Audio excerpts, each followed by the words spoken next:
नीति शास्त्र क्या है, व्हाट इज एथिक्स। ठीक है, व्हाट इज एथिक्स, क्या लक्ष्य है इसका, पहले से बता रहा हूं। क्यों पढ़ने जा रहे हैं, एक इसलिए पढ़ने जा रहे हैं जिससे नीति शास्त्र की क्या बना सकें, बुनियादी समझ बना सकें। एनसीईआरटी नहीं है, बेसिक किताब नहीं है, तो समझ बना सकें। जब मैं तुमको कोई टॉपिक पढ़ाऊंगा तो हमेशा कहूंगा कि उसको पढ़ने के बाद अपनी गाइड में देखना, अपनी किताब में देखना, पाओगे जो मैंने पढ़ाया उसका 10% भी तुमको किसी गाइड में नहीं मिलेगा। तो अगर तुमको मेरा पढ़ाया हुआ 20% भी याद रहता है तो तुमको गाइड से ज्यादा बात पता होगी। सब याद हो जाए तो बहुत बढ़िया बात है, नहीं याद हो तो भी तुम्हारा काम बहुत ढंग से चल जाएगा।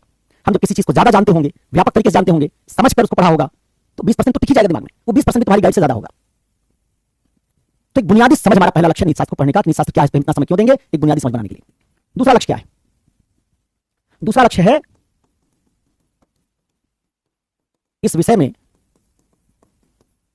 रुचि बनाना, इस विषय में रुचि बनाना, इसमें हमारा इंटरेस्ट क्रिएट करना। अच्छा, मेरी जो राइटिंग है ना ये बहुत खराब है, तुम्हारे कुछ साथियों ने पहले कोचिंग की होगी, जो बैच पहले चल चुका होगा, उनसे पूछोगे, ये बिल्कुल सिंधु सभ्यता की लिपि की तरह है, कई बार मैं ही नहीं पढ़ पाता हूं क्या लिख दिया है। तो उसका तरीका क्या है, तुम कहोगे यार सारी समस्या बताने के लिए आप आए हुए हैं, इसका क्या तरीका है। जब मैं लिखूंगा तो हमेशा बोलूंगा, जैसे मैंने लिखा इस विषय में रुचि बनाना, मेरी बात सुन लोगे तो सब दिखने लगेगा कि लिखा इस विषय में रुचि बनाना। और अगर तुमने बोलते समय नहीं सुना तो जैसे सिंधु सभ्यता की लिपि को आज तक कोई डिकोड नहीं कर पाया, कई बार तुमको भी वैसे ही ये लिपि लगेगी। तो पहले ही वैधानिक चेतावनी में दे रहा हूं कि मेरे साथ पढ़ते समय जो मैं लिखूं उसको सुन लेना, सुनने पे ज्यादा यकीन करना। अच्छा, एक बात और है कि नहीं सुन पाए, नहीं छाप पाए तो हूबहू तुमको स्लाइड्स में ऐसा ही लिखा हुआ मुझे बताया गया है कि पीडब्ल्यू दे देता है, तो वहां से पढ़ लेना। तो जोर किस पर लगाना, समझने पर। मैं चाहता हूं कि तुम जब इथिक्स की कोई क्लास करके जाओ, भारत की कोई कोचिंग, गारंटी है इसकी गारंटी मैं तुमको दूंगा, भारत की कोई कोचिंग किया हुआ बच्चा तुम्हारे सामने खड़ा नहीं हो पाएगा। वो नीति शास्त्र का अगर 1 महीने बताएगा तुम 6 महीने बताओगे, वो रट के बताएगा तुम समझा के बताओगे। इसलिए सुनने पर ज्यादा जोर देना, समझने पर ज्यादा जोर देना, क्योंकि लिखा हुआ तो पीडब्ल्यू वाले छाप के तुमको दे देंगे। अब 2 लाइन तुमने सुनी होगी ना, बड़ी पॉपुलर लाइन है, पोथी पढ़ी पढ़ी जग मुआ पंडित भया न कोय, पोथी पढ़ी पढ़ी जग मुआ पंडित भया न कोय। तो पोथी पढ़ने से कोई पंडित नहीं हुआ। आपके साथी ने लिखा कि उनको राइटिंग समझ में आ रही है, अभी नमूना है ये, अभी तो साफ साफ लिख रहा हूं, उससे समझ में आ रही है, बड़ी मेहनत से लिख रहा हूं। इतनी जल्दी आप मुझे क्लीन चिट मत दीजिए, आगे आने वाले दिनों में देखिए क्या क्या होता है। चलिए तीसरा, अभी मुझे भी तुम्हारे बीच अपनी गुडविल बनानी है। पहली क्लास में ऐसा कैसे लिख दूंगा समझ में ना आए, जब तेज लिखूंगा तो कई बार राइटिंग खराब होने लगती है।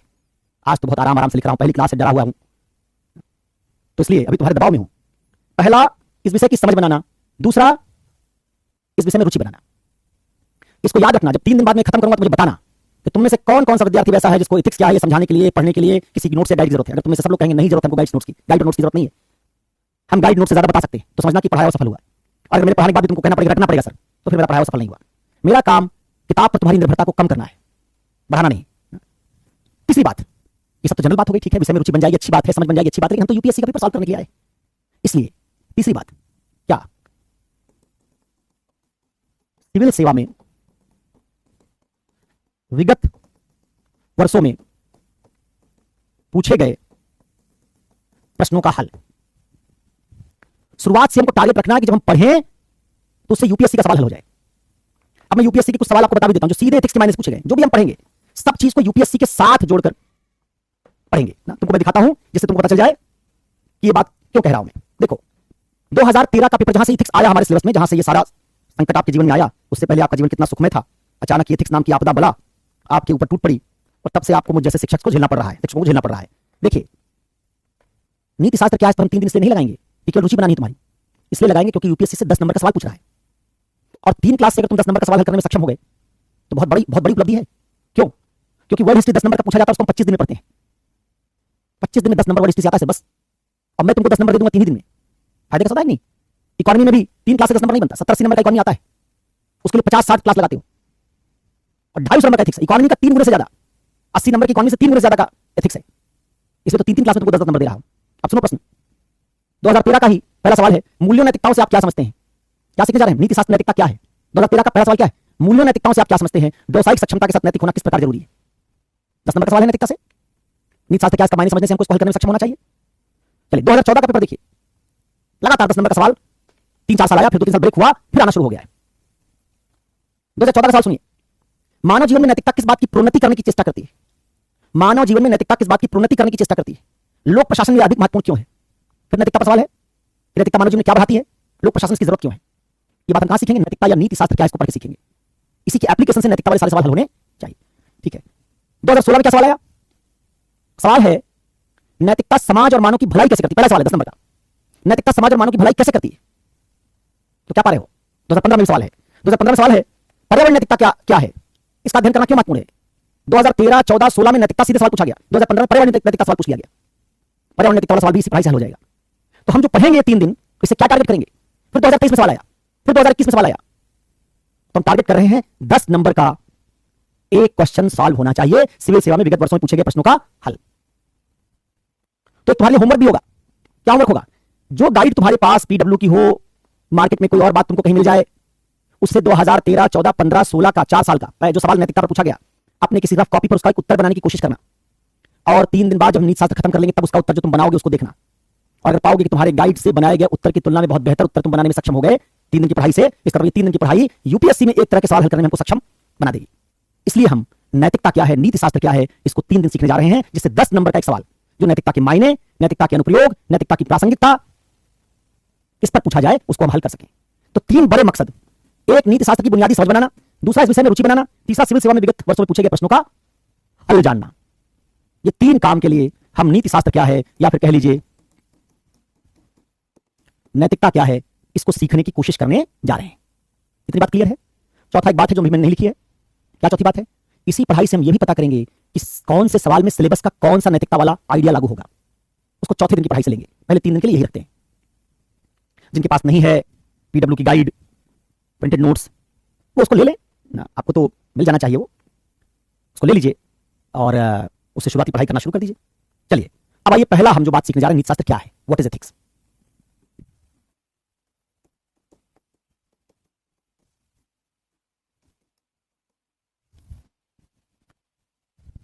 मैं तुमको 5-6 तरीके से नीति शास्त्र नाम के विषय को समझाने की कोशिश करूंगा। ये 5-6 तरीके नीति शास्त्र की 5-6 परिभाषाएं और 5-6 उसको समझने के अलग अलग आयाम हो सकते हैं। एग्जामिनेशन में जब सवाल आएगा नीति शास्त्र कोई, तो इन 6 तरीकों में से किसी न किसी तरीके से सॉल्व हो जाएगा। सबसे ऐसे जो आसान तरीके हो सकते हैं उनसे हम शुरू करेंगे, और 6 ऐसे आयाम बनाएंगे जिनके थ्रू हम एथिक्स क्या इसको सीख सकते हैं। ये 6 आयाम एक तरीके से एथिक्स के सवालों को हल करने के आइडियाज भी हैं। इनसे 6 से हम एथिक्स का मायने भी सीख लेंगे, और इन्हीं 6 से हम एथिक्स के सवाल भी हल कर लेंगे। क्या क्या है ये, अब जब मैं भी लिखूंगा, लिखने पर ज्यादा फोकस मत करना, समझने पर करना, क्योंकि ये बात आगे कई बार रिपीट होगी, तुमको याद हो जाएगी बात, इतनी बार रिपीट होगी, इसलिए बहुत छपाई पे ध्यान मत लगाना, सुनने पे ध्यान लगाना। पहला जो मैं तुमको नीति शास्त्र का आइडिया पढ़ाऊंगा, उसमें सिखाऊंगा कि नीति शास्त्र एक मानकीय, मानकीय मां पर बड़ी आ की मात्रा, ना का पर बड़ी ई की मात्रा, या मानकीय या आदर्शमूलक विज्ञान है। नीति शास्त्र एक मानकीय या आदर्शमूलक विज्ञान है। हाँ, बीच में एक दूसरे का हालचाल लेते रहिएगा, ऐसा ना हो कि कहीं यूपीएससी तो साथ साथ चलता ही रहेगा, लेकिन आसान विषय एथिक्स वैसे सीख जाएंगे। नैतिक तो हम जनजात हैं, ये तो मजबूरी में पढ़ रहे हैं एथिक्स, तो आप लोग आपस में गप मारते रहिएगा, और एथिक्स की क्लास में ज्योग्राफी का हाल, कभी एक दूसरे का हाल, ये सब लेते रहिएगा। चलिए, इसको अंग्रेजी में कहते हैं ethics is a normative science.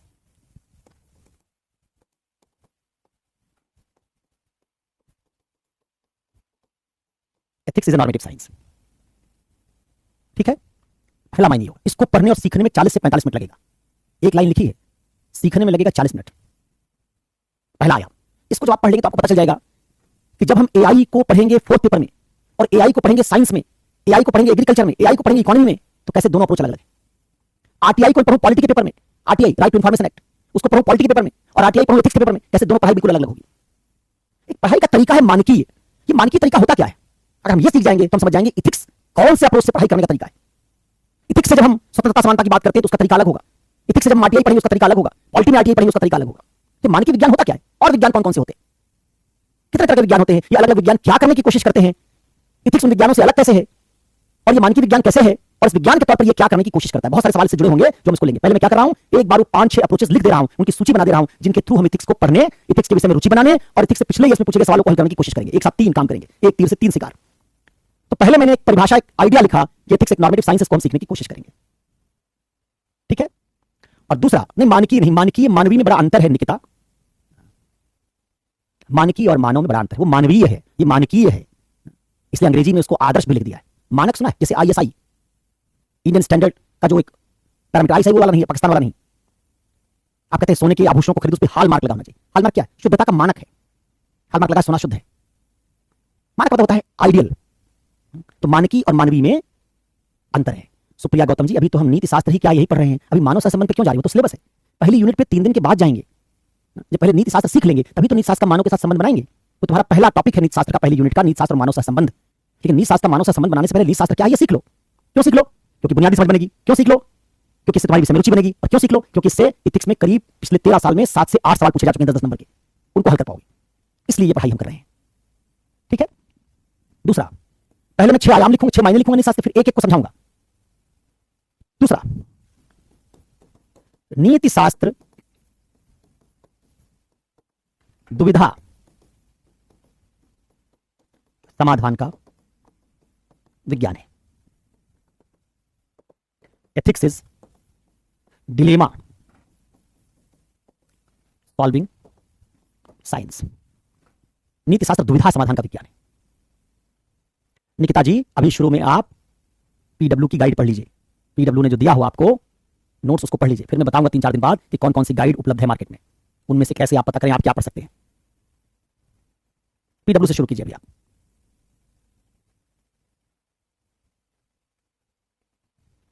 और जितना शुरू में मैं आपके कमेंट पढ़ता हूं बाद में नहीं पढ़ूंगा। बाद में मेरे क्लास का नियम होगा कि मैं आधे घंटे तक आपका कमेंट नहीं देखूंगा। उस आधे घंटे में आप क्या करेंगे? एक दूसरे का हालचाल लेते रहिएगा। आधे घंटे 40 मिनट में जब मैं एक बात कंप्लीट कर लूंगा तब मैं पूछूंगा कोई सवाल है आपका, फिर जो आप पूछेंगे उसका जवाब दूंगा। अगर मैं पूरे टाइम आपका कमेंट देखता रहा तो बात आगे नहीं बढ़ पाएगी। तो बात बढ़ानी भी आगे। इसलिए मेरा हमेशा मॉडस ऑपरेंडी क्लास में यही रहेगा, तरीका यही रहेगा कि मैं पहले कोई एक बात कंप्लीट करूं। कई बार उसमें जो सवाल बनेंगे आपके मन में आएगा कि पूछ ले, तुरंत अपनी कॉपी पे नोट कर लीजिए, सारे सवाल का जवाब दूंगा, नोट कर लीजिए उसको। और जब मैं कहूं कि सवाल जो तुम्हारे मन में बने हो पूछ लो, पूछ लेना। 40 मिनट में क्या होगा, कई बार तुम्हारे मन में कोई सवाल बन रहा होगा, मैं खुद ही उसका आंसर दे दूंगा। क्योंकि मैं 21 साल से एथिक्स पढ़ा रहा हूं। पहले यूनिवर्सिटी में पढ़ाया, अब यूपीएससी में पढ़ा रहा हूं। तो मुझे ना पढ़ाते पढ़ाते इतना आइडिया है कि स्टूडेंट्स के दिमाग में क्या सवाल बनते हैं। कई सवाल जो उसमें से बहुत जरूरी होते हैं उनका मुझे खुद ही पता होता है कि सवाल तुम्हारे दिमाग में बन सकता है, उसका जवाब मैं दे दूंगा पढ़ाते समय। तो तुम मुझसे पूछोगे फ्लो रुकेगा, मैं उसका सवाल का जवाब क्रमशः दे दूंगा। ठीक है। आइए, तो नीति शास्त्र के 2 मायने हो गए। एक मानकीय विज्ञान क्या है, कैसे है, सीखेंगे। दूसरा क्या, दुविधा समाधान का विज्ञान है। तीसरा मायने, ये क्या सीख रहे हैं हम? एथिक्स की हमारे दिमाग में पिक्चर बनी। जैसे ज्योग्राफी विषय आता है तो हमको पता चल जाता है ज्योग्राफी सुनते ही इसमें मानसून, इसमें जियोमॉर्फोलॉजी, इसमें क्लाइमेटोलॉजी, इसमें बहुत सारी ऐसी चीज हम पढ़ते हैं, हमारे दिमाग में पिक्चर बनती है। वैसे एथिक्स विषय का नाम सुनने पे हमारे दिमाग में पिक्चर बननी चाहिए कि विषय ये है, इसमें ये काम करते हैं। वही कंप्लीट एथिक्स की पिक्चर बनाने के लिए मैं एक पूरी कहानी गढ़ने के लिए एथिक्स को 6 तरीके से समझाने की कोशिश करूंगा। उन 6 तरीकों से एथिक्स समझने के बाद आपके दिमाग में एथिक्स को लेकर भी आइडिया बन चुका होगा। तब आप जब हम कोई टॉपिक पढ़ेंगे, चाहे मानव संबंध पढ़ें, चाहे एटीट्यूड पढ़ें, चाहे भावनात्मक बुद्धिमत्ता पढ़ें, सब में आपको पता होगा कि हम इस टॉपिक को क्यों पढ़ रहे हैं और हम किस अप्रोच से उसको पढ़ेंगे। तीसरा, नीति शास्त्र समावेशी एवं संपोषणीय आनंद का विज्ञान है। तो ये बात तो हर जगह रिपीट हो रही है कि साइंस है ये। कोई आगे दिखाएंगे तुमको कि इसमें कोई बात कॉमन सेंस वाली नहीं कहेंगे हम लोग। हर बात को प्रूव करेंगे। कैसे प्रूव करेंगे? जैसे मुझे अगर प्रूव करना हो कि राम मरणशील है तो मैं ऐसे नहीं कहता कि राम मरणशील है, राम मर गया। मैं कैसे कहता हूं? सभी मनुष्य मरणशील है। चूंकि सभी मनुष्य मरणशील है, राम मनुष्य है, इसलिए राम मरणशील है। इसको सिलॉजिज्म कहते हो। सिलॉग सीसेट में हो सकता है, तुमने पढ़ा। सिलॉजिज्म में क्या होता है? प्रीमाइसेस होती हैं, आधार वाक्य होते हैं, उससे निष्कर्ष निकालते हैं। एथिक्स में भी हमको निष्कर्ष निकालने होंगे। किस तरह में सवाल पूछा जाएगा कि गांव है, उस गांव में लड़कियां स्कूल जाने के लिए मांग कर रही हैं, लेकिन गांव के बूढ़े बुजुर्ग कह रहे हैं कि लड़कियों को स्कूल मत भेजो। और क्या कर रहे हैं वो? कह रहे इसलिए स्कूल मत भेजो लड़कियों को क्योंकि स्कूल पढ़ने जाएंगी तो इनके साथ छेड़खानी होगी, घर में रहेंगी सुरक्षित है।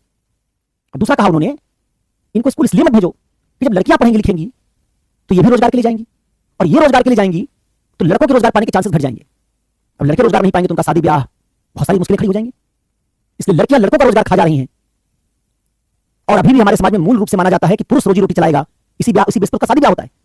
शादी करने से पहले लड़की के पिता से पूछता है क्या करता है लड़का, कितना कमाता है। तो बूढ़े बुजुर्गों का कुछ यही मानना है उसके स्टडी में कि लड़कियां पढ़ेंगी लिखेंगी, लड़कियां नौकरी करने लगेंगी, लड़कियां नौकरी करेंगी, लड़कों को रोजगार के अवसर कम हो जाएंगे। इससे समाज में संकट आ जाएगा।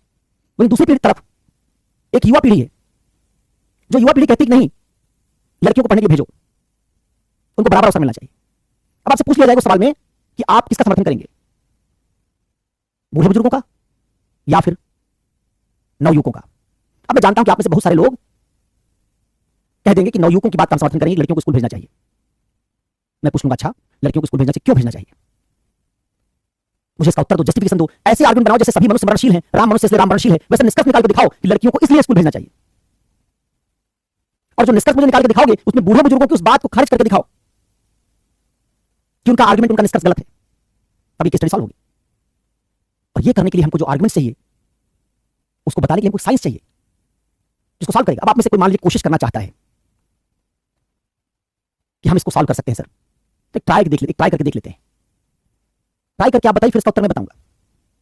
उसे समझिएगा कि कैसे इथिक्स में एक विज्ञान है, जितना आप इसको पढ़ते जाएंगे उतना आपके नैतिक निष्कर्ष निकालने की क्षमता बढ़ती जाएगी। कोई आप में से ट्राई करना चाहता हो कि सर मैं बता सकता हूं, ये तो आप सब लगभग जानते हैं, ये तो आशुतोष, ये तो एक तरह का प्रवचन है कि लड़कियों को भी वही मनुष्य को स्थान मिलना चाहिए जो लड़कों का है। इसके आधार वाक्य क्या है? इसका आधार वाक्य क्या है? जैसे राम मरणशील है, ये निष्कर्ष है, इसका आधार वाक्य था सभी मनुष्य मरणशील है, राम भी मनुष्य इसलिए राम मरणशील है। इसका आधार वाक्य बनाना पड़ेगा। नंबर दूसरी बात, उस केस स्टडी में क्या सवाल पूछा गया है कि लड़कियां पढ़ेंगी तो लड़कों का रोजगार खत्म हो जाएगा, दिखाया गया लड़कियों और लड़कों का हित परस्पर विरोधी है। उसको जब तक तुम सॉल्व नहीं कर सकते तब तक केस स्टडी हल नहीं होगी। हाँ ममता, आप ट्राई कीजिए, मैं वेट कर रहा हूं।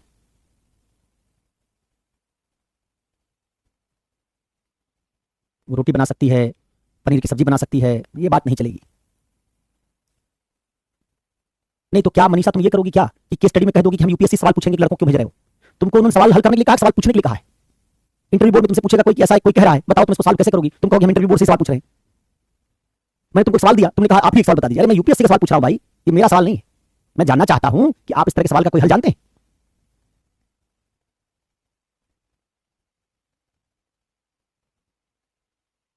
सोच का फर्क है आत्मनिर्भर बनाने के लिए। नारी पढ़ेगी तो सशक्तिकरण होगा। शिक्षा सबका अधिकार है। लड़कियां पढ़ेंगी तो अपने शोषण के खिलाफ आवाज उठाएंगी।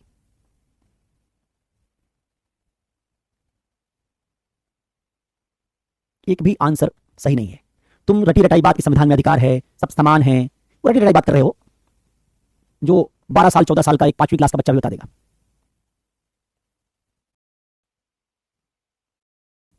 इस आर्गुमेंट इथिक्स में कोई प्रॉब्लम उठाते हैं, उस प्रॉब्लम को सॉल्व करना है, भाषण नहीं देना है, प्रवचन नहीं देना है। देखो एक आदमी है जेएस मिल, नाम सुना है इसका? जॉन स्टुअर्ट मिल, नाम सुना है? अब छोड़ दो, अब ना आस्था लड़की और पढ़ेगी। अब सुनो मेरी बात सुनो, मैंने देख लिया, मैं समझ गया, वहां तक तुम्हारा दिमाग ही नहीं जा रहा जहां से ये आंसर शुरू होता है। इसलिए मैंने कहा साइंस है ये, और बहुत सामान्य सवाल पूछा था, ये बहुत आसान सवाल है जो मैंने पूछा था। एथिक्स में बहुत चैलेंजिंग सवाल इससे आएंगे, सुनना जरा।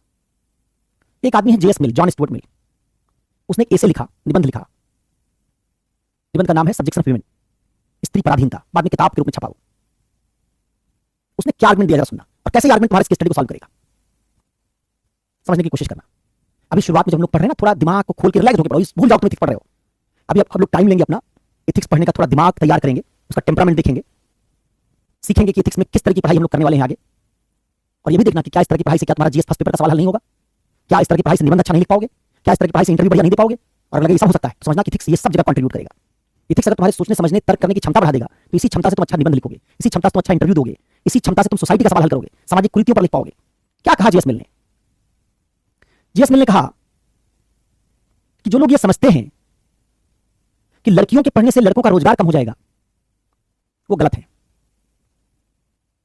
उसने कहा लड़कियां पढ़ेंगी तो लड़कों के रोजगार का अवसर बढ़ जाएगा।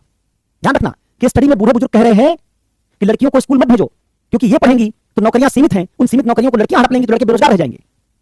इस केस स्टडी को तुम तभी हल कर सकते हो जब तुम दिखा दो कि लड़कियों के पढ़ने से लड़कों का रोजगार कम नहीं होगा, बढ़ जाएगा। तर्क सुनो मिलने क्या दिया, आज से 150 साल पहले तर्क दे रहा है, उससे भी ज्यादा पहले उसे तर्क दिया।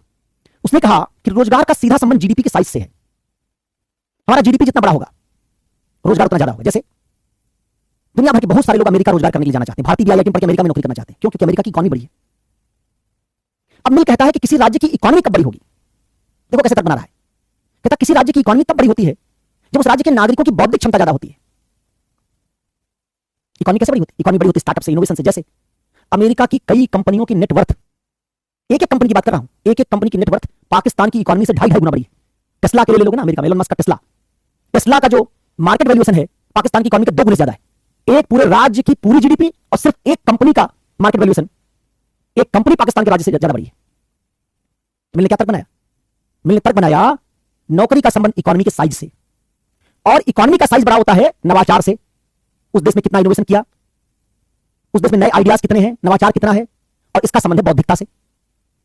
और कहता है बौद्धिकता किसी उस राज्य में ज्यादा होगी। अच्छा एक बात और कहता है, नवाचार भी कहता है, इनोवेशन भी कहता है, साथ कहता है कि किसी राज्य में इकोनॉमी का साइज बात से भी बड़ा होगा, उस राज्य में जो सेवाएं और वस्तु उत्पादित हो रही हैं उनकी गुणवत्ता कितनी है। जैसे भारत में मान लो तुम एक फोन बनाओ लावा, माइक्रोमैक्स, अमेरिका एक फोन बनाए आईफोन, एप्पल का आईफोन। एप्पल का आईफोन बिकेगा 1.5 लाख में, 1 लाख में, माइक्रोमैक्स 15,000 में भी कोई नहीं खरीद रहा है। क्यों? क्योंकि एप्पल के आईफोन की क्वालिटी बहुत बेहतर है। क्यों क्वालिटी बेहतर है? क्योंकि उसको बनाने वाले लोग ज्यादा बुद्धिमान है। माइक्रोमैक्स फोन है मोबाइल का, लेकिन उसकी गुणवत्ता खराब है। तो एक देश माइक्रोमैक्स जैसा फोन बनाए और एक देश एप्पल जैसा फोन बनाए, बताओ दुनिया में किस फोन की डिमांड ज्यादा होगी, माइक्रोमैक्स की एप्पल की? अरे इंडिया वाले लोग ही माइक्रोमैक्स का फोन नहीं खरीदेंगे, एप्पल खरीदेंगे। तो एप्पल बनाने वाली जो देश होगा, एप्पल बनाने वाली जो कंट्री होगी, उसका फोन बनाने वाली जो कंट्री होगी, जहां एप्पल नाम की कंपनी होगी, उसकी इकोनॉमी बड़ी होगी, क्योंकि एप्पल एक सुपीरियर प्रोडक्ट है। माइक्रोसॉफ्ट क्या करता है? विंडोज बनाता है। विंडोज पूरी दुनिया में इस्तेमाल हो रही है। अगर विंडोज पूरी दुनिया में इस्तेमाल हो रही तो विंडोज बनाने वाली कंपनी की आय बहुत बढ़ जाएगी। तो मिल क्या कहता है? मिल कहता है इकोनॉमी जितनी बड़ी उतना ज्यादा रोजगार। और इकोनॉमी का बड़ा होना किस बात पर निर्भर है? कहता है नवाचार पे, इनोवेशन पे, बौद्धिकता पे, और कहता है जो वस्तुएं और सेवाएं आप पैदा कर रहे हैं उनकी गुणवत्ता पर। ज्यादा गुणवत्ता वाली वस्तु बनाओगे तो उसकी कीमत ज्यादा होगी, इस इकोनॉमी का साइज बड़ा हो जाएगा। अमेरिकी हथियार पूरी दुनिया खरीदना चाहती है क्योंकि गुणवत्ता बेहतर है। अब मैंने कहा कि गुणवत्ता किस बात से जुड़ी हुई है? उसने कहा कि किसी राज्य में वस्तुओं और सेवाओं की गुणवत्ता इस बात से जुड़ी हुई है कि उस राज्य में मानव का दिमाग कितना विकसित है। और कहता है दिमाग का विकास होता है प्रतिस्पर्धा से। कहता है अगर केवल पुरुष पुरुष प्रतिस्पर्धा करेंगे किसी राज्य में तो 50% आबादी के बीच प्रतिस्पर्धा हुई, और 50% आबादी के बीच प्रतिस्पर्धा होगी तो 50% आबादी के बीच प्रतिस्पर्धा से उतना जो बौद्धिक विकास हो सकता होगा। लेकिन अगर आपने स्त्रियों को भी प्रतिस्पर्धा में शामिल कर लिया तो प्रतिस्पर्धा 50% और बढ़ गई, दुगुनी हो गई। पहले केवल पुरुष पढ़ रहे हैं, पुरुषों की प्रतिस्पर्धा, जैसे मेरे घर में मान लो, सपोज करो किसी घर में, तुम्हारे घर में तुम अकेले पढ़ो, तुम्हारी प्रतिस्पर्धा बाहर के लड़कों से तो होगी, घर में तुमको कोई प्रतिस्पर्धा का सामना नहीं करना पड़ रहा है। लेकिन तुम्हारी बहन भी पढ़ने लगे तो माँ बाप शुरू से तुमको अपने बहन से कंपेयर करेंगे, कहेंगे तुम्हारी बहन को 90% नंबर आया, 95% आया, तुम 65% लेके घूम रहे हो, ताना मारेंगे। सोसाइटी में कहेंगे आपकी बेटी तो बहुत पढ़ने में तेज है, बेटा थोड़ा कम अच्छा है। बचपन से तुमको अपनी बहन के साथ जब कंपेयर किया जाएगा तो तुम क्या करोगे? अपनी क्षमता बढ़ाने की कोशिश करोगे, क्योंकि घर में तुम्हारा कंप्यूटर बैठा है। बड़ी बहन होगी तो बड़ी बहन से कंपेयर करेंगे, छोटी होगी तो कहेंगे छोटी देखो हर क्लास में तुमसे आगे रहती है, तुम इस क्लास में थे तो 55%, 60% नंबर पाते थे, 90% लेके आई। मिल कहता है जब आप लड़कियों को पढ़ाएंगे तो 50% आबादी प्रतिस्पर्धा में आ जाएगी, पुरुषों को ज्यादा प्रतिस्पर्धा मिलेगी। ज्यादा प्रतिस्पर्धा मिलेगी तो पुरुषों का बौद्धिक विकास ज्यादा होगा। प्रतिस्पर्धा दुगुनी हो गई तो बौद्धिक विकास दुगना हो गया। और कहता है अगर बौद्धिक विकास हमारा दुगना हो गया तो उस राज्य में बनने वाली वस्तुओं और सेवाओं की गुणवत्ता भी दुगनी हो जाएगी, उनका मूल्य दुगना हो जाएगा, उस अर्थव्यवस्था का साइज बड़ा हो जाएगा। और अर्थव्यवस्था का साइज बड़ा हो जाएगा तो उसमें रोजगार के अवसर बढ़ जाएंगे। तो मिलने कहा कि कोई ऐसा राज्य जो लड़कियों को पढ़ने का मौका नहीं देगा, वो राज्य तो अपने पुरुषों को नौकरी नहीं दे पाएगा। क्योंकि नौकरी इस बात से नहीं पैदा होती तुम पुरुषों को दे रहे हो नौकरी, लड़कियों को दे रहे हो। नौकरी इस बात से पैदा होगी अर्थव्यवस्था का साइज क्या है, तुम्हारे राज्य में जो वस्तुएं सेवाएं उत्पन्न हो रही हैं उनका मूल्य क्या है। अफ्रीका जैसे देश में तो बहुत सारे अफ्रीकी कॉन्टिनेंट के जो देश हैं उनमें पुरुषों को रोजगार नहीं मिल रहा है, क्योंकि मानसिक बौद्धिक क्षमता का विकास नहीं। तो मिल मानता है मानसिक बौद्धिक क्षमता यह अर्थव्यवस्था की है, और मानसिक बौद्धिक क्षमता टिकी हुई किस पर? प्रतिस्पर्धा पर। जितनी ज्यादा प्रतिस्पर्धा उतना ज्यादा बौद्धिकता का विकास। और प्रतिस्पर्धा किस पर टिकी हुई है? लड़कियों को भी पढ़ने का मौका दो। तो हम गांव के बुजुर्गों को क्या कहते हैं कि आपकी बात ही गलत है कि लड़कियां पढ़ेंगी तो लड़कों का रोजगार खत्म हो जाएगा। उल्टा लड़कियां पढ़ेंगी तो घर के लड़कों को घर में कंपटीशन मिलना शुरू होगा। ये लड़का अकेले पढ़ता तो सकता 75% नंबर लेके आता, जब अपनी बहन के साथ कंपटीशन करके पढ़ेगा तो यही लड़का 85% नंबर लेके आएगा। और इसकी मानसिक क्षमता अगर विकसित हो गई ज्यादा तो ये रोजगार वाले बाजार में, रोजगार कहां है? बाजार के पास है। बाजार किसको चुनेगा? क्षमतावान लोग। आपके आईआईटी के लोग कहां नौकरी पा रहे हैं? भारत में, दुनिया में, अमेरिका में, यूरोप में, अमेरिका यूरोप में, क्योंकि वो क्षमतावान लोग हैं। तो मिलकर कह रहा था क्षमतावान लोगों को रोजगार मिलेगा, और क्षमता बढ़ाने के लिए बौद्धिक विकास जरूरी है, बौद्धिक विकास के लिए प्रतिस्पर्धा जरूरी है, और प्रतिस्पर्धा के लिए लड़कियों को पढ़ाना जरूरी है। सरल आर्गुमेंट है। अब इसको तुम अगर जानते हो तो इस स्टडी को क्या कर लेते? हल कर लेते। सवाल ये नहीं पूछा गया कि लड़कियों को क्यों पढ़ाना चाहिए, सवाल उसमें ये था कि कुछ लोग कह रहे हैं कि लड़कियां पढ़ेंगी तो लड़कों का रोजगार कम हो जाएगा। तुमको ये दिखाना था कि बात गलत है। उसको सिर्फ ये कह के कि संविधान में समानता है, सब मनुष्य हैं, ये कहने से बात नहीं चलेगी, बनेगी। बात तब बनेगी जब दिखा दो कि कैसे बूढ़े बुजुर्गों की ये बात गलत है कि लड़कियां लड़कों का रोजगार खा जाएंगी। उल्टा लड़कियां पढ़ेंगी तो उस राज्य में तार्किकता, बौद्धिकता, और मैंने इसके साथ बहुत सारे आर्गुमेंट मैंने तुमको बताया है। उसे आर्गुमेंट दिया कि जिस राज्य में लड़कियां पढ़ेंगी वहां परंपरा कमजोर होगी, आधुनिकता आएगी, और आधुनिकता आएगी, लोगों का दिमाग ज्यादा खुलेगा, वैज्ञानिक मनोवृत्ति का विकास होगा। वो समाज जो लड़कियों को पढ़ने नहीं देगा वो धार्मिक समाज होगा, धर्म की तरफ ज्यादा झुका होगा। धर्म से इकोनॉमी नहीं बढ़ेगी, इकोनॉमी बढ़ेगी साइंस से, बौद्धिकता से। और बौद्धिकता का संबंध धर्म से, कुरान से, वेद से, बाइबल से, गीता से नहीं है। तो लड़कियों को पढ़ने से कौन रोकता है? धार्मिकता रोकती है, परंपरा रोकती है। मैं समझता था लड़कियों को पढ़ाने का मतलब समाज परंपरा से आधुनिकता की ओर जा रहा है, और आधुनिकता समाज वाला समाज ज्यादा वैज्ञानिक होगा, ज्यादा वैज्ञानिक होगा तो उसमें नौकरी पाने के चांसेस सबके बढ़ जाएंगे। ठीक है, बात समझ आई? तो इथिक्स में हम कोई बात जो हमको सिखाई गई है, सिर्फ हमने सुन रखी, उसको कहने से नंबर नहीं मिलेंगे, प्रूव करना पड़ेगा। जैसे ना ट्रिग्नोमेट्री में करते थे, hence proved, LHS equal to RHS, hence proved. वैसे यहां दिखाना पड़ेगा कि बुजुर्ग जो ये कह रहे हैं कि लड़कियों के पढ़ने से लड़कों का रोजगार कम हो जाएगा, hence proved it is wrong, ये गलत, हमने सिद्ध कर दिया।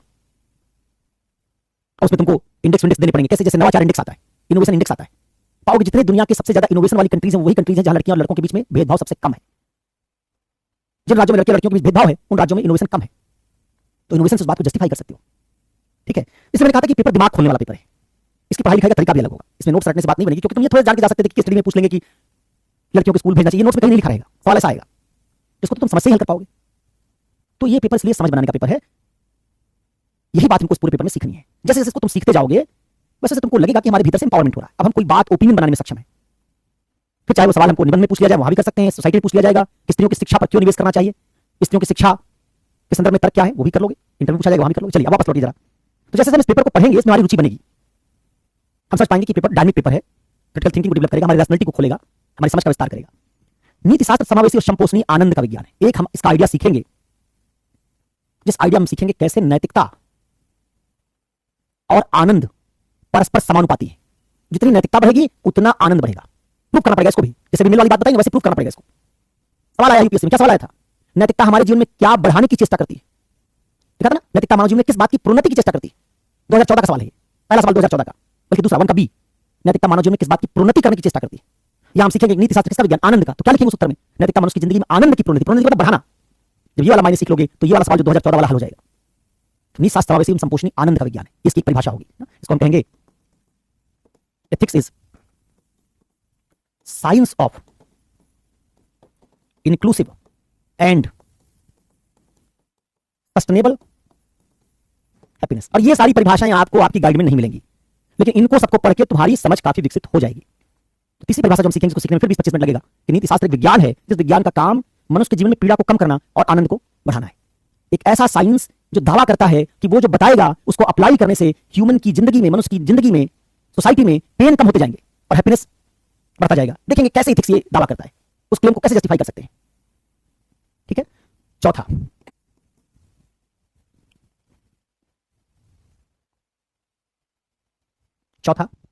चौथा मायने हम सीखेंगे, जिसमें सीखेंगे नीति शास्त्र सर्वांगीण मानव कल्याण का विज्ञान है। नीति शास्त्र सर्वांगीण मानव कल्याण का विज्ञान है। ये लिखा है भाई एथिक्स, एथिक्स की स्पेलिंग होती ETHICS, ये IS है, इज, ये साइंस है SCIENCE, ये ऑफ है OF, ये इंक्लूसिव है INCLUSIV inclusive, and AND, sustainable SUSTAINABLE sustainable. और हैप्पीनेस की स्पेलिंग अगर नहीं आएगी तो फिर सीसेट कैसे पास करोगे? हैप्पीनेस। ठीक है। आहाना जब आप चली जाएं क्लास छोड़ के तभी क्लास खत्म हो जाएगी, आपके हाथ में है। अपनी क्लास खत्म करना आपके हाथ में है। जब आपका मन ना लगे, बेचैन होने लगे, नींद आने लगे, चैट करने के लिए भी कोई ना हो, तो चले जाइए, क्लास खत्म। बाकी लोग पढ़ते रहेंगे, बाकी तब खत्म होगी उनके लिए जब मैं खत्म करूंगा। ठीक है। नीति शास्त्र सर्वांगीण मानव कल्याण का विज्ञान, एक मायने हम सीखेंगे ये वाला। पांचवा मायने, 2 मायने और सुन लो। पांचवा मायने होगा नीति शास्त्र मूल्यों एवं सद्गुणों का विज्ञान है। चलिए कह रहे हैं कि अंग्रेजी साफ साफ लिखिए, तो मैं कोशिश कर रहा हूं। Ethics is science of values and virtues, science of values and virtues.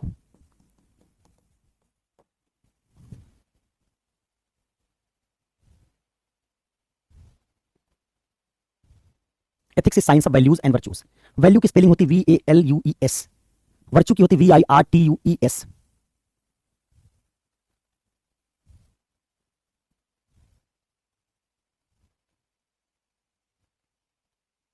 ठीक है। Science of values and virtues, Harsh ने लिखा है, हर्ष से देख लीजिए, उन्होंने लिख दिया है। और छठा आखिरी मायने, मायने इसके बहुत सारे हैं, मैं 6 तरीके से एथिक्स आपको सिखाने की कोशिश करूंगा, जिससे सारे जितने सवाल एथिक्स से पूछे जाते हैं वो सब आप हल कर सकें। छठा मायने है जिसमें हम सीखेंगे नीति शास्त्र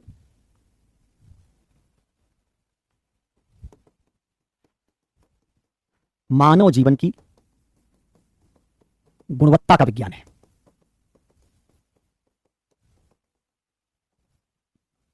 ethics is science of quality of life.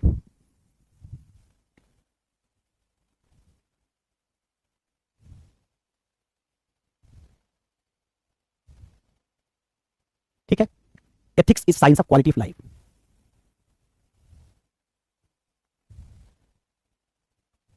तो 6 मायनों से हम इथिक्स को सीखने की कोशिश करेंगे। तो मैंने कहा था ना 3 दिन में हम इथिक्स कंप्लीट करेंगे, तो उसमें 3 दिन में क्या करेंगे, उन 3 दिनों में हम ये 6 आयाम पढ़ेंगे। इनको पढ़ने से पूरे इथिक्स का एक होलिस्टिक आइडिया आपके दिमाग में बन जाएगा। 3 बातें इससे करने की कोशिश करेंगे कि इथिक्स की बेसिक बुनियादी समझ बन जाए, दूसरा इथिक्स में आपका इंटरेस्ट बन जाए, इस पेपर का टेम्परामेंट और नेचर समझ में आ जाए, और तीसरा यूपीएससी में 10 मार्क्स का जो एक सवाल पूछा जाता है उसको करने में हम सक्षम हो जाए। तो अब आप अगर बहुत आज आपको लग रहा हो कि आज बहुत ज्यादा हैवी हो गया, तो ठीक है, कल से कर लेंगे, ऐसा क्या है, कोई बहुत आज का ऐसा नियम नहीं है। क्योंकि पहली परिभाषा जो मुझे पढ़ानी है कौन सी, नीति शास्त्र मानकी या आदर्श मूलक विज्ञान है, उसको पढ़ाने में कम से कम 35 से 40 मिनट लगेगा मिनिमम। अगर आप चाहते हैं कि एक बार में ही कंप्लीट हो जाए जब उसको शुरू करें, तो कल पढ़ा दूंगा। अगर आप चाहते हैं कि नहीं आधा हो जाए, आज आधा कल पढ़ लेंगे उसको, तो आज से शुरू कर दूंगा। देखिए हाना ने तुरंत गुड लिखा, जिनको नींद आ रही वही सबसे पहले थम्स अप भी कर रहे हैं। समय मेरे हाथ में नहीं है, 7 से 9 ही रहेगा, समय 7 से 9 ही रहेगा। इसलिए 7 से 9 रहेगा क्योंकि मेरे 2 बैचेज और चल रहे हैं। पीडब्ल्यू में एक बैच चल रहा है ऑफलाइन का, एक बैच और किसी कोचिंग में चल रहा है, तो तीसरा बैच आपका होता है, तो 7 से 9 वाला ही टाइम रहेगा। आज एक साथ पूरा करेंगे आजाद, तो मुझे डर है कि बहुत सारे लोग आप में से भाग जाएंगे, क्योंकि 40 मिनट का मतलब होता है एथिक्स में पहले ही दिन आपके ऊपर वज्रपात करना। अभी 8:40 हो रहे हैं, 9 बजे तक आपकी क्लास का टाइम है, और मैं कुछ लिखवा भी नहीं रहा हूं। लिखने उखने पे तो नींद टूट जाती है, सुनना हो तो बड़ा मुश्किल लगता है। इसलिए मैं वो तो रिस्क नहीं लूंगा कि एक दिन में खत्म कर दूं। अगर आज पढ़ाऊंगा तो आधी बात आज पढ़ाऊंगा, और कल पढ़ाऊंगा तो पूरी बात पढ़ाऊंगा। आधी पढ़ाऊंगा मतलब आधी आज पढ़ाऊंगा, आधी कल पढ़ाऊंगा। तो ये आपको तय करना है कि आप क्या करना चाहते हैं। ये आपकी मतलब पहले दिन की क्लास में पूछ रहा हूं, 90% टाइम में आपसे पूछूंगा नहीं कि आपको पढ़ना है कि नहीं पढ़ना है। नहीं, नमाज वाला आर्गुमेंट तो मैं नहीं सुनूंगा, वो तो मतलब आपको कुछ दिन में समझना पड़ेगा कि मेरी क्लास में ना आप हिंदू रहेंगे ना आप मुसलमान रहेंगे। यहां तो सिर्फ स्टूडेंट के तौर पर आप बैठेंगे। ना हिंदू धार्मिकता के लिए कोई जगह है मेरी क्लास में, ना मुस्लिम धार्मिकता के लिए कोई जगह है। हम एक सेकुलर राज्य के लिए काम करने जा रहे हैं, और ये हमारी पब्लिक लाइफ है, पर्सनल लाइफ नहीं। क्लास आपकी पब्लिक लाइफ है।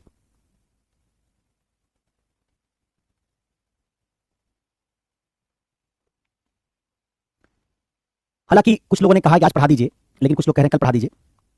मैं भी यही समझता हूं कल पढ़ाऊंगा, लेकिन आज तक मैंने ऐसा किया नहीं। पहले क्लास में मैंने पहला टॉपिक तो कंप्लीट कर ही दिया है हमेशा। पहला टॉपिक मतलब व्हाट इज एथिक्स में नॉर्मेटिव साइंस को पढ़ा दिया है हमेशा। पहली बार ऐसा है कि उसमें नहीं जा रहा हूं मैं। ठीक है, कल पढ़ेंगे, कोई बात नहीं। एक आध दिन आपकी बात में जो पहले शुरुआत में आइडिया ये है कि जो बच्चे ऊब रहे हैं, उनको थोड़ी मुश्किल हुई, शुरू में डांट पड़ गई, या उनको लगा कि ये तो बड़ा मुसीबत वाली बात कर रहे हैं कि हमको नए तरीके से पढ़ना पड़ेगा, उनकी कठिनाई को समझते हुए मैं रोक दे रहा हूं, और कल हम इस पर आगे बातचीत करेंगे। ठीक है, ठीक है, एनर्जी नहीं है तो कल से। लेकिन बाकी दिनों में नियम यही रहेगा कि अगर आपको जाना होगा, आपको रुचि नहीं बन रही होगी आपकी क्लास में, तो आप क्लास बीच में छोड़ दीजिएगा। पूछेगा मत मुझसे कि सर कब तक पढ़ाएंगे। मैं नॉर्मली जब तक क्लास का टाइम रहेगा तब तक पढ़ाऊंगा। ठीक है, तो ठीक है, कल मिलते हैं, और कल से आगे पढ़ेंगे। पहली बात से शुरुआत करेंगे कि नीति शास्त्र एक विज्ञान है, और यह विज्ञान एक मानकीय विज्ञान है। तो सीखने की कोशिश करेंगे विज्ञान कितने तरह के होते हैं, विज्ञान क्या काम करते हैं, अलग अलग विज्ञान कौन कौन से हैं, उनका काम क्या है, मानकीय विज्ञान क्या होता है, मानकीय विज्ञान क्या करता है, और इथिक्स मानकीय विज्ञान कैसे है। इतने सवाल का जवाब हम पहले अगर सीख पाएंगे तो हम इथिक्स का एक मायने सीख जाएंगे। इससे हमको आइडिया बन जाएगा कि इथिक्स की पढ़ाई कैसे दूसरे विज्ञानों से, राजनीति विज्ञान से, राजनीति विज्ञान भी विज्ञान है, भौतिक विज्ञान भी विज्ञान है, भौतिक विज्ञान, रसायन विज्ञान और राजनीति विज्ञान से नीति शास्त्र के विज्ञान की पढ़ाई अलग होगी। कल इससे बातचीत करेंगे। आज आपके सहयोग के लिए इतने शुक्रिया आपको। कल मिलते हैं इससे आगे की क्लास के लिए।